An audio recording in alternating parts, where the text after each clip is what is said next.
الرحمن الرحيم. السلام عليكم ورحمة الله تعالى وبركاته. isku soo noqod wanaagsan dhammaan asxaabta ku xiran kanaalka Waanada Qoyska. Ramadaan Mubaarak. Mowduuceena caawa wuxuu yahay sidee ugu faa'iideysan karaan bishan barakada leh, bishan khayrka leh qoysaska muslimiinta ah meel kasta ay dunida ka joogaan. Mowduucan si gaar ah waxaan uga hadli doonaa usra al-muslima, usrada qoyska muslimka ah ee mitaalka ah ee tusaalaha wanaagsan ah sidii ugu faa'iideysan karaan insha Allah. bishan waa bil khayr badan, waa acdam nicmillah, nicmada ugu weyn Allah subxaanahu wa tacaala adoomadiisa uu siiyey. bishan shahrul qiyaamka iyo shahrul siyaamka waxay tahay bil ilaahay subxaanahu wa tacaala uu furayo abwaabul janna, abwaabu naartana la xirayo, xasanaadka darajaadka kor loogu qaadayo, xasanaadkana la laabayo. sidoo kale waxaa lagu dembi dhaafaa bishan. waa bil dembi dhaaf ah, waa bil naxariis ah, waa bil raxmad ah. ilaahay subxaanahu wa tacaala ayaa soo dejiyey qur'aanka bishan khayrka badan, waxaana ku jira habeen ka khayr badan bil. nabiga sallallahu calayhi wasallam wuxuu ahaa mid ugu bishaareeya asxaabtiisa bishan khayrka badan imaanshaheeda. sidoo kale nabiga sallallahu calayhi wasallam wuxuu dhihi jiray ataakum shahru ramadaan, waxaa idin timid bishii ramadaan, shahrul mubaarak, bishii barakada lahayd. farada allahu calaykum siyaamuhu, ilaahay wuxuu idinku farad yeelay soonkeeda. tuftax fiihi abwaabu ljanna wa tuqlaq fiihi abwaabu ljaxiim, jannada ayaa la furayaa albaabadeeda, waxaana la xirayaa abwaabuljaxiim. sidoo kale waxaa la xirayaa tashudu aghlaalu wasalaasil, shayaadiinta ayaa la xirxirayaa, kuwa ru'asaaga ah oo madaxdooda ayaa la xirxirayaa. sidoo kale habeenkan oo ka khayr badan kunka habeen waa habeen khayr fadligiisa aad iyo aad u fara badan yahay, faa'iidadiisana aad u fara badan tahay. xadiiska nabi sallallahu alayhi wasallam uu ugu bishaareynayo asxaabtiisa waxaan ka qaadanaynaa bishan inay tahay bil aan la dhayalsan karin, bil aan la yareysan karin, bil labada muslimiinta ah labada qoyska muslimiinta ee wada nool in ay si wada jir ah ay ugu faa'iideystaan. maxaa yeelay adduunka ma jiro dad isaga dhow labadooda, qoyska iyo caruurta iyo hooyada aabbaha wada nool. maxaa yeelay waxay isla wadaageen nolosha dadka isla wadaagayna ma jiraan dad isaga dhow. sidaas darteeda waxaa loo baahan yahay labada qof ee wada nool inay iskuga caawiyaan cibaadada alle u dhowaanshaheeda. takharub ila allah waxaa laga helaa waa farxad, waa damaaniina, deganaan, xasilooni iyo sacaado waarta. haddii aad rabtaan waxaad ka heli kartaan waa qoyska ku xiran cibaadada alleh. allah subxaanahu wa tacaala wuxuu leeyahay watacaawanuu cala albiri waataqwa walaa tacaawanuu cala alithmi waalcudwaani, isugu kaalmeeya samaha iyo wanaagga ee ha isugu kaalmeynina dembiga iyo cadowtinimada. maxaa yeelay samafalka oo dhan iyo wanaagga oo dhan waa in ay isuga kaalmeeyaan cibaadada allah. maxaa yeelay wanaaggu waa takharub ilallah, ilaahay markii loo dhowaado ayaa wax walba wanaag la sameeyaa.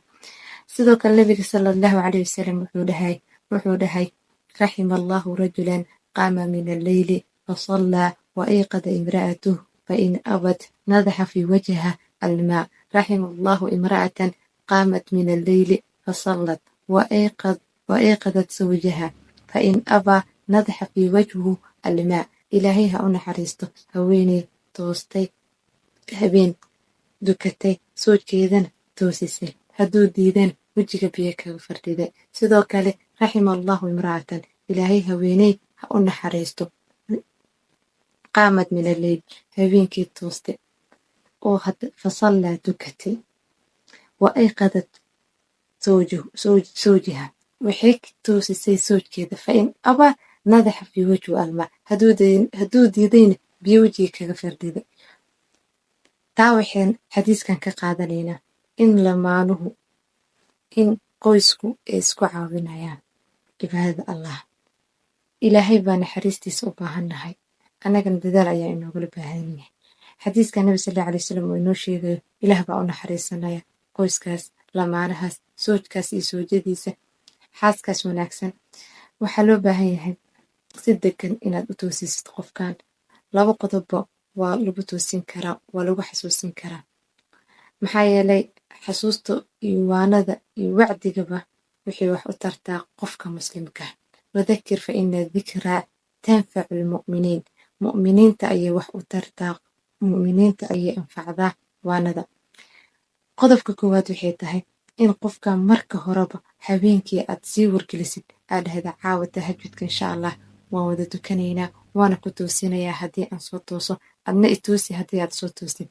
qofba qofka kale waa inuu dareensiiyaa in habeenkan leylatul qadriga intaan la gaarin bisha dhan oo ramadaan. habeenka leylatul qadriga 10 dambe ayaa laga raadiyaa, laakiin bishaan oo dhan waa fadli ayay leedahay. tahajudka iyo salaatuleylka waxaa muhiima inay lamaanuhu isu sheegaan ee is xasuusiyaan. qodobka labaadna waxay tahay in qofkan markii la leeyahay biyo wejiga ha kaga fardhido, micnaheeda maahan in qofkan biyo fara badan, biyo qabow oo u dhibsanayo inaad yacni ku waxyeeleysid. taasina waxaa ka imaan kara falcelin aanan fiicneyn oo qofka kale qalbigiisa dhaawacaya. waxaa loo baahan yahay gacmahaada oo qoyan oo aan si tartiiba qofkaad kaga toosisid hurdada, si uu si tartiiba hurdada ugu tooso, uguna cibaadeysto cibaadada allah. maxaa yeelay addaalu cala alkhayri ka faacilihi. adiga wanaag haddaad samaysid, walaalkaa haddaad tustid, ajarkiisa ayaad leedahay. bishaan barakada lehne inaan is xasuusino aad ayay muhiim inoogu tahay. waxaa kaloo muhiim ah inaan ogaano in uusan jirin qof bili aadam ah oo loo ballan qaaday inuu jannada galayo. qof hurdaya haddaad aragtid, ma aha micnaheeda in qofkan uu wax badaan oo allah subxaana watacaala dembigiisa dhaafay. 10 mubashiriina fil janna asxaabadii ayay ahaayeen, laakiin annaga waxaa noogala baahan yahay inaan cibaadaysano. bishaan ramadaanka dad badan ayaa fursad waayey, dad badan ayaa soo gaari waayey bishaan inay soomaan, allah oo ajashoodii imaaday. dad badanaa xanuunsan oo soomila, fadligeedana helila.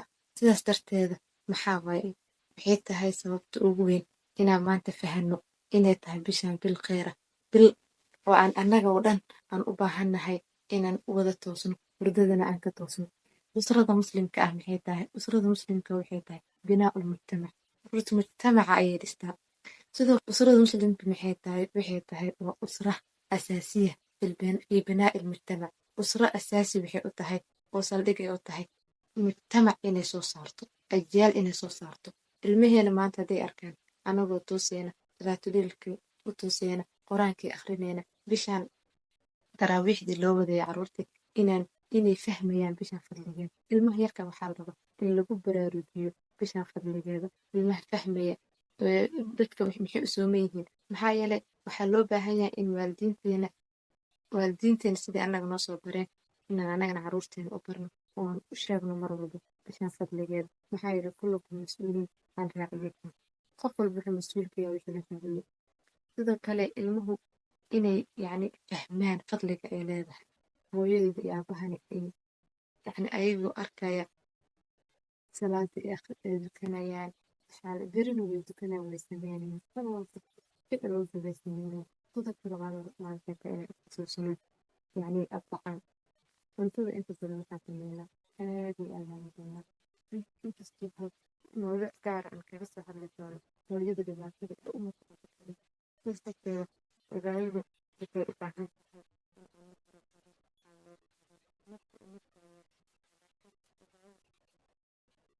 ayaan kusoo gabagabeynayaa. wasalaamu calaykum waraxmatullaahi tacaala wabarakaatu.